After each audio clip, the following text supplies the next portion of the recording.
Welcome to Your Money Story. I am Dawn Thomas, a mother of three, financial advisor by day, and a PhD candidate researching the superannuation experience of Generation Z. This podcast provides a platform for stories which are underrepresented. Everyone's money story is unique. My guests are people who conduct their lives with purpose, authenticity, and are not afraid to be different.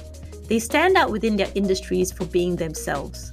I hope their journeys inspire you to harness your own gifts and talents. I am a believer in living your truth each day. Let's change how the story ends. In the spirit of reconciliation, I acknowledge the traditional custodians of country throughout Australia and their connections to land, sea, and community. We pay our respect to their elders, past and present, and extend that respect to all Aboriginal and Torres Strait Islander peoples today. The information discussed in this podcast does not take into account your personal and financial objectives and situation. Before acting on any information discussed here, you should consider its appropriateness, having regard for your objectives, needs, and financial position. Glen Hare, thank you so much for being part of this episode of Your Money Story. Station is so long overdue. Yeah, do you know, I've been wanting to talk to you for so long because I've been admiring you from afar in the way that I absolutely adore the messaging you're putting out. I just want to jump in straight into it because, there's so much to cover. What makes Fox Hare special? Great question. So there's a number of things that come to that are really, really front of mind for me. The main one that is the first thing is who we work with. So the business was founded just over 5 years ago to essentially work with a demographic that we believe the advice industry, to be frank, has left behind. If you look at some of the statistics around the advice industry, most financial advisors are in their kind of 40s, 50s, 60s. 80% of financial advisors are men. So the average age of an advised client, and this is something that I read in the latest advisor ratings report, is 58. So it's kind of, the industry is very much focused on, let's just call it out, old rich people helping other old rich people. So we launched the business to work with essentially everybody else. So if we think about our specific member base, so our members between the ages of 25 to 45.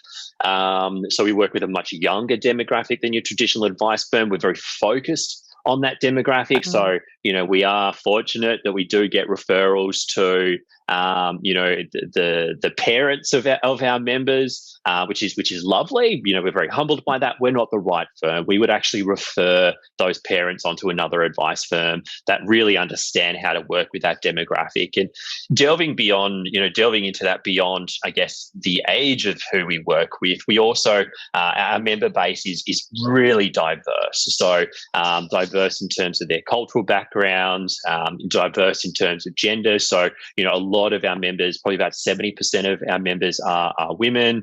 Probably about 20% of our member base is part of the rainbow community. So we've always been very focused on making sure that we create a very inclusive and diverse environment. And we've also made a very conscious effort to ensure that we avoid using unnecessary jargon and not approaching any relationship with a member or a prospective member with any judgment. And this is something that's really interesting in that, we consistently host focus groups with existing members about, what are we doing well, where can we improve, but also focus groups with our ideal member base. And one of the key themes that came through was around ensuring that people don't feel judged based on their personal circumstances, where they're at financially, personally, when reaching out to us. And the other thing beyond our member base that I think makes us very, very special is our team. I absolutely love the team that I get the privilege of working with day in and day out. And we're a really diverse group of people. And what that enables us to do, that diversity of thought ensures that we're creating an experience for our members that isn't just the one avenue, the one size fits all, or the way that it's always been done. everything that we do and put forward is challenged, and we again get input, regardless of what role you play within the firm. Your voice is heard, listened to, acknowledged, and taken into account. So yeah, who we work with, and certainly the team around me. I know that you've ramped up a lot of the communication with social media. I've noticed it, right, recently. But I think your messaging has always been there, because I know I got to know more about the business probably about 2019, when I attended my first ever AFA conference. And, it gave me such encouragement to see that happening, because to give you perspective, if you didn't understand the impact of what Fox and Hare were doing, is that I was probably in an environment that's very conservative, hearing really unkind comments about diversity and inclusion on a daily basis. So to go from a physical advice environment where, it was not inclusive in that way, you would hear remarks, you would be made to feel silly if you said otherwise, a woman of color, and try and speak up on stuff like that, puts a target on your back. But then seeing how Fox and Hare was doing it, and you being loud and proud. I think one of the first posts that I noticed was about marching at Pride. And I'm like, that is so cool. Have you faced backlash or, negativity from people in the profession, just not understanding the pathway that you're on? No. So no one's ever kind of specifically said anything, I suppose. And I think about, why that may be. As a general rule, and this is a general comment, most people value authenticity. Whether they agree with what you're saying or what you're not saying or whatever the case may be, one thing that we are very loud and proud about is we are very authentic in our approach. We may not be the right fit for everybody. That is okay, but we're very true to who we are. And that's always been important. And if someone's particular value set doesn't align to our value set, that's okay. We're just potentially not the right fit for them. And that's referencing both, a prospective Fox and Hare member. That's also referencing, a potential, someone wanting to work with Fox and Hare. But to be frank, Dawn, we've had quite the opposite. We've had such amazing support from the industry around, what we are trying to do, which is, to be frank, change the perception of our industry. Change the perception that financial advice is just for old rich people. Like that's something that a big part of our tone of voice, our branding, our messaging is really to kind of break down that preconceived notion, and also being really loud and proud about the fact that we value diversity of thought. And that's, again, something that's very, very important. And Fox and Hare wouldn't be where it is today without that. And it comes through really clearly that you are walking your own path. And that term, thought leadership, and that's what it's going to be titled. Immediately when I thought of you, I'm like, that's what it is. It's leadership that you're taking on. Yeah. As in, I guess, when did you realize that you're a leader in this profession? When did I realize I was a leader in this profession? Really, that's a bit of a challenging one. I suppose, I was really privileged and humbled to win Thought Leader of the Year a couple of years ago, which was a pretty special moment for me personally. But also, the team really gathered around that, and we're just super proud about the fact that as a business we were and to some extent, I like to think, still leading the profession in this way of thinking. So that was definitely, I guess, a validation point for me, and also just feedback from peers, like going to conferences, going to PD days. has someone, complete stranger, a complete random coming up to you and saying, "Hey, I really love what you're doing," or "Can I pick your brains around this?" or "Have you thought about that?" It's really humbling, Dawn. Like I'm always fascinated by the advice community, and I think the sense of community over the last couple of years has gotten quite a lot stronger, which is really, really cool to see and to be a part of. Yeah, and I think it's probably a testament on how you carry out yourself, right? I don't think that's necessarily going to happen with a lot of support if you're not putting out a lot of positivity into the profession, so everyone kind of appreciates that. You actually understand the power that you have in the position that you have. Can you share with us more what you feel that responsibility is to other people that may not hold the same amount of privilege or power? Definitely recognize that, being a business owner in terms of the direction of the business, a lot of that kind of does sit on my shoulders. But even thinking about the actual values of the business. So Fox Hare is 5 years old. So it was co-founded by myself and Jessica Brady, who many on the yes. would know. And the business was created or founded based on our values, our personal values. And what we've seen over that kind of 5.5 year period is the values that our business now embraces are those of the collective, which comes with its challenges, right? Because everyone values different things, everyone has different different values, different ethics, things like that. But I'm also very proud of the fact that Fox Hare is able to embrace, and I'm talking about Fox Hare as a company, take the collective thought from everybody and almost reinvent or invent its own kind of world to some extent. And in terms of, we have a very flat leadership structure at Fox Hare, and I'm always very vocal about the fact that the success of the business is not on my shoulders. It's really a collective effort, and if the success of the business is a collective effort, then people need to have equal voices when coming to the table. So we have fairly structured meeting agendas. We have very structured way of providing feedback. We have very structured way, feedback not from just an employee perspective, but feedback in terms of how we can continue to improve the culture, the members' experience, or just the business more broadly. And everyone has an equal voice when it comes to that. And it's a conversation that everyone is very comfortable to come to the table and put their opinion forward, which I'm so we cannot take for granted. Everyone knows that their opinion and their voice will be heard, and then we as a collective work out from there what is the next right course of action. Like I'm constantly saying to the team, this is not the Glen Hare show.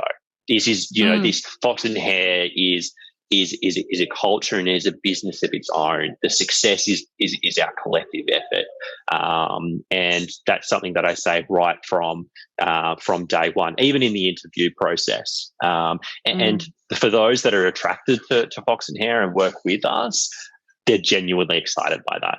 I work for the wealth designers, and Troy is essentially our CEO, right? And he's like, he just wants everyone to step up. I think he wants everyone to use their unique talents, and that I think causes a different sort of engagement that advisors have within the process, or anyone in the company, because you feel like you are part of the business, even though you may not have ownership in the business, because you're shaping it together. There are also things that are coming through on LinkedIn at the moment that I really enjoy looking at, because I think you're pushing it for other employers that have very traditional structures. That post you did about choosing your own public holidays. Okay, tell me why you thought that was important, and what has been the general feedback you've gotten from the profession around that? Yeah, good question. That particular post did get a lot of interest and traction and question marks and how does this work in practice? And where this came about was it was actually a couple of days in the lead up to Australia Day. And Australia Day is a very challenging day for a number of reasons, in respect of our First Nations, in respect of those that, were here many, many years before, I guess, European settlement. And people have different views on Australia Day. And that it kind of got me thinking around, why am I saying, okay, everyone's taking Australia Day off when people might have different views in terms of what that means to them? And then I thought more broadly about other public holidays. And it got me thinking about, Good Friday and Easter Monday. Yeah. That's not relevant for everybody. It's certainly relevant for a number of our team, but it's not relevant for others. So I was like, oh, well, hang on, why do they have to take Good Friday off if it means nothing to them? Diwali might be more important, or Chinese or Lunar New Year might be important. So why can't they have those days and that time in the year off instead? So I kind of just took a step back and thought, well, let's just make every public holiday a flexible day. You want to take it off? Great. If you don't want to take it off, you can have a day in lieu and take the time off when it's more relevant or important to you in your personal life. For me, it just felt like common sense. And I know that might sound a bit silly, but it just felt like the right thing to do. And the team embraced it. For those that wanted to work on Australia Day, great. No problem. For those that wanted to take it off, that's okay as well. It's a personal decision. For those that did work, they can take that time off whenever they want, whether that be extending their trip overseas or taking it off at a more relevant occasion to them. It was such a powerful post. I think, you know why? From my perspective, it was that you showed that something that was maybe we conceived as impossible, it's actually possible. You say it's common sense, right? But since when you did it and you had that post, it was like, yeah, this is very doable. Like, it makes you question really a lot of the structures, before that point. Yeah. So have business owners then reached out to you to kind of find out how that would work on practical terms within their businesses in advice? Yeah, we have had a few. I would suggest that the majority of people that saw the post, though, saw it, said, oh, wow, that sounds like a really cool idea, and then just got on with the day job. And the challenge is, if we're going to reshape not only our industry, our profession, the way that we work, we need to not only acknowledge change, but embrace change. Yes. And even even the way that we work from a office, this whole hybrid working piece, right? Every business is managing this quite differently. So we mandate one office day per month. So not 2 days a week, not 3 days a week, not 1 day per month. Yeah. And what this is enabled, Dawn, is that we now have a team that's based in Melbourne, Canberra, Sydney, New Zealand, Wollongong, like all over. No one in Perth yet, but all over Australia, which has then meant we're getting the most amazing people reaching out to us. And to be honest, I was a little bit concerned about this approach because I was concerned about the culture of the business. I'm so focused on ensuring that our team are a part of a culture that they thrive in, both personally and professionally. But what we've essentially done is on that one day that everybody comes together, we have, it's almost like a full day of it's like a day of water cooler conversations, right? There's no set agenda. Everyone just comes in from wherever they are. It's not a terribly productive day, but it's just a day that everyone catches up. And 3 to 4 weeks rolls around so fast. It feels like, that office day rolls around so fast, but we also use that time to, connect on a personal level. And we always tend to do something a bit fun. Like last month, we spent the afternoon sailing. The month before that, we did a candle making and wine tasting class. The month before that, we all went pole dancing. Like it's just a day to hang out, and the team have really, really embraced that. Is that the way that we'll work and operate forever? I have no idea, but it's definitely working for us at the moment.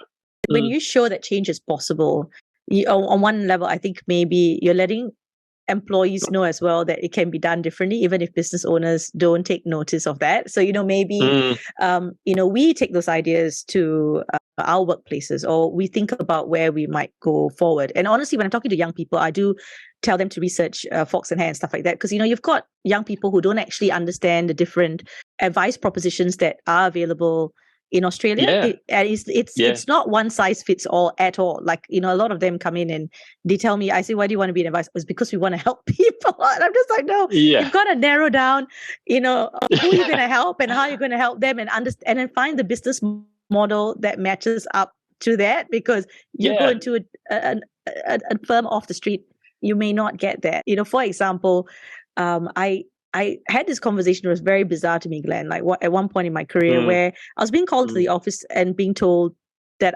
they wanted to reduce my number of work from home days, which was, I think it was 1 to 2 days depending on it.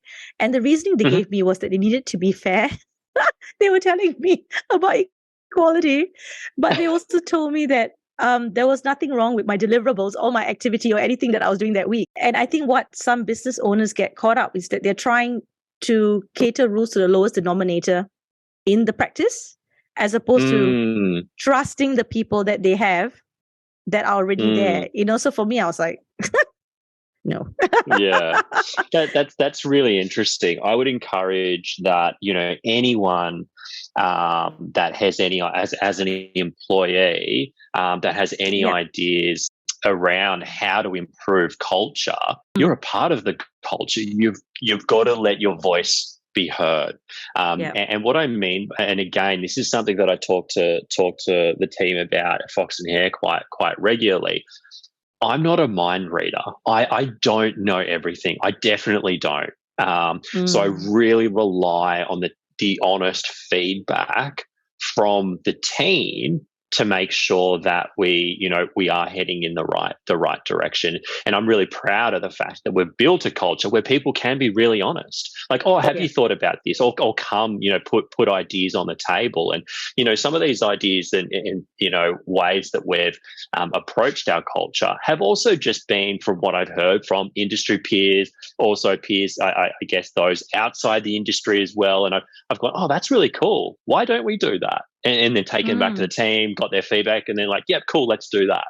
So it is really important to be open and honest and transparent, because those, whether they're business owners, your manager in a leadership role, like they're not mind readers. You've got to be able to, and hopefully you have a relationship with them where you can provide honest feedback or on really cool ideas that could potentially improve the way things are being done. There's the values that you have as people and as business, but there's also a trust for the people that you have in the team. And I think sometimes, like, it sounds like you do put a lot of care into getting the people with the right alignment in traditional workplaces. Where it can fall over is that they start trying to create rules so that they can manage people who are having bad behavior, and they don't understand how it's impacting people who are doing the right thing in the business, because that can be demoralizing for people who feel like they are trying their best, but they're getting...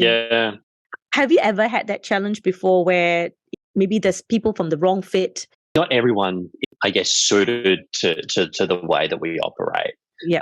We do, for those that flourish at Fox Hare, they're very driven, they're very motivated, they can work in a collective as a team, but also independently.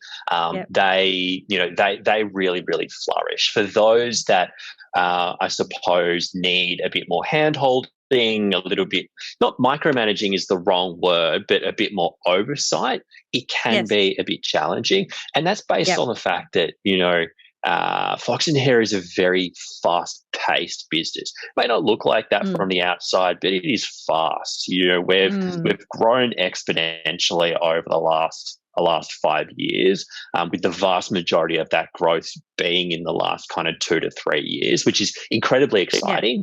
And for those, I just sent out another contract to a new staff member that's joining us in 2 weeks. And even throughout the interview process, there's no point shying away from what we're really good at, but also the challenges that we face.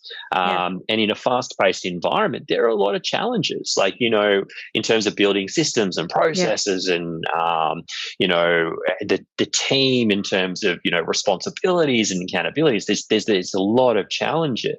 For those that can embrace those, they flourish.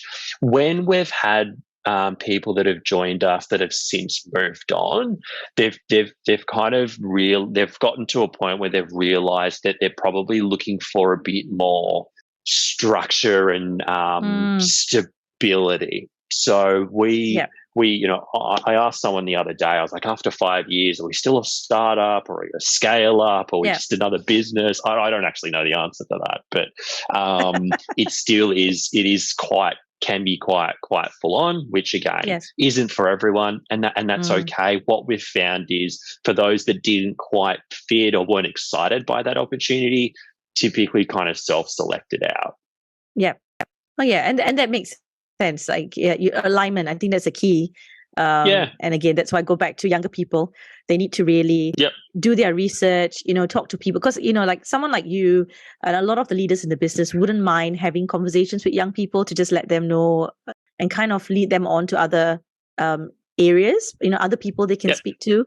So if there's any young people listening today, please reach out to all these leaders in the profession, because they will have time for you. They may not meet you next week, but they will book in some time to help you out. I'm always open to a chat. Everyone's very aware of the number of, the drop in advisors in Australia over the last 3-4 years. That's certainly no secret. I'm very passionate about our industry. I think there's so much opportunity in our industry to also be a force for good. Always happy to kind of demystify what the experience may look like as an advisor. B Corp status, you've achieved it, which is a huge thing. Why go down that pathway, and why was it important for you to achieve that? Great question. It was a long pathway. So it did take us 1.5 years to be B Corp certified. And for those that aren't completely across what B Corp certification is, it's essentially a certification where we are now legally bound to be a force for good, both socially, have both social and the planet front of mind. So it's about making sure that, yes, we're profitable, but we're also making sure that we are a broader force for good. So it looks at everything from the governance, how we support our team, the diversity within our customer base, how we impact, I guess, the environment, and also the work that we do within the community. So B Corps that people may be familiar with. So Patagonia, very well known B Corp. Also Future Super, Bank Australia, in financial services. Even Ben and Jerry's. Ben and Jerry's and Who Gives a Crap, also B Corps. But for us, it was something that we had always wanted to do, but had constantly been pushed down the to-do list. And we got to a point probably about 2 years ago where we acknowledged that unless we make this a priority, it's constantly going to get pushed down. And that's a challenge that every business faces based on capacity. It was important to us because we believe that the financial services industry can and should be a force for good. One of our taglines is building wealth doesn't need to cost the earth. Right. Now, it's really important because our industry, whether we like it or not, doesn't always get painted with the brightest brush. And we wanted to go down this path to give the broader population, I guess, an understanding that, we as a profession are genuinely concerned about what they're also concerned about, how we treat each other, how we counteract the challenges associated with the climate crisis. We embarked on the journey about 2 years ago. It took us 18 months to get certified. So we were officially certified about 6 to 9 months ago, which well done. We definitely celebrated. We had a huge B Corp cake and everything like that. What that's done is a number of things. If I think about it from three perspectives. So B Corp, and the reason why it took so long was not because we were necessarily doing anything bad, but it encouraged us to think about things that we just hadn't thought about before. So, we didn't have a breastfeeding policy. I didn't know that we needed to have a breastfeeding policy. Yep. We now do have one.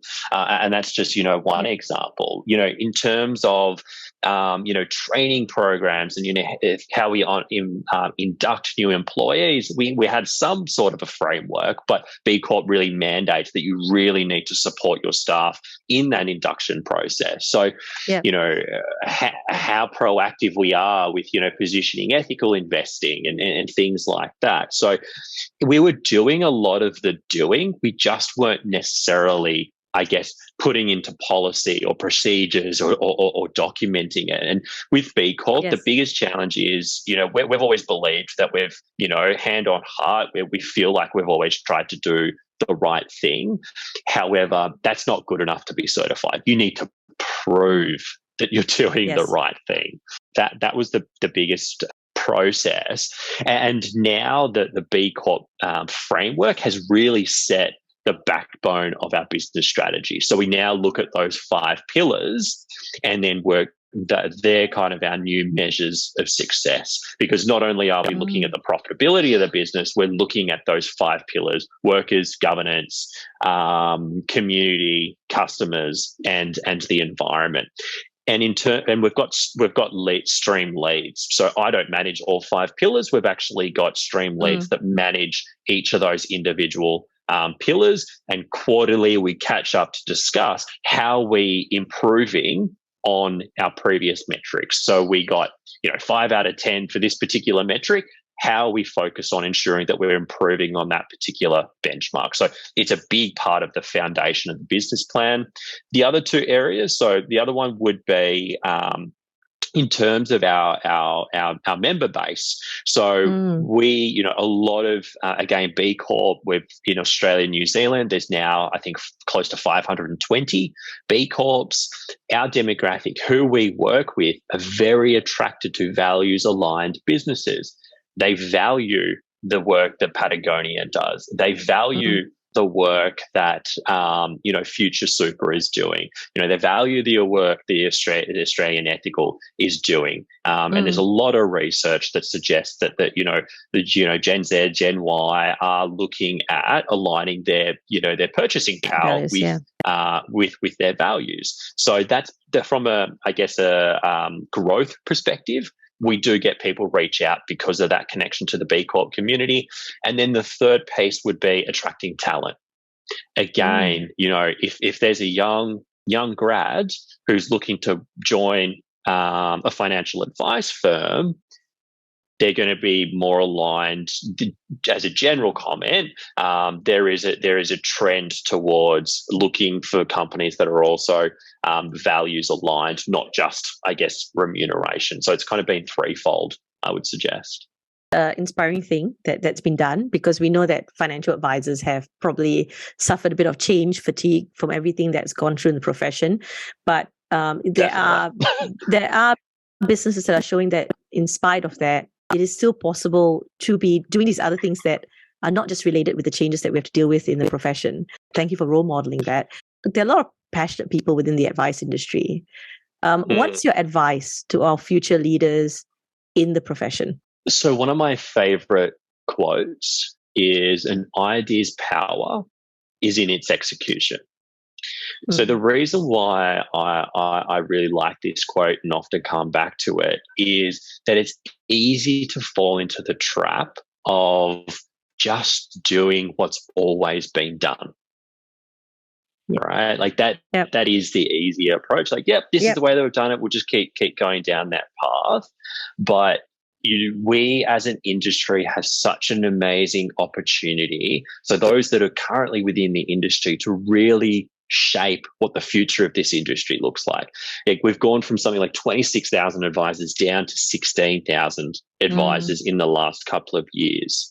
So we have such an opportunity to really set the scene for what the future looks like. Because, there is talk that those numbers are now starting to stabilize and then will inevitably then grow again. So, we're in this really privileged position to really shake up the status quo.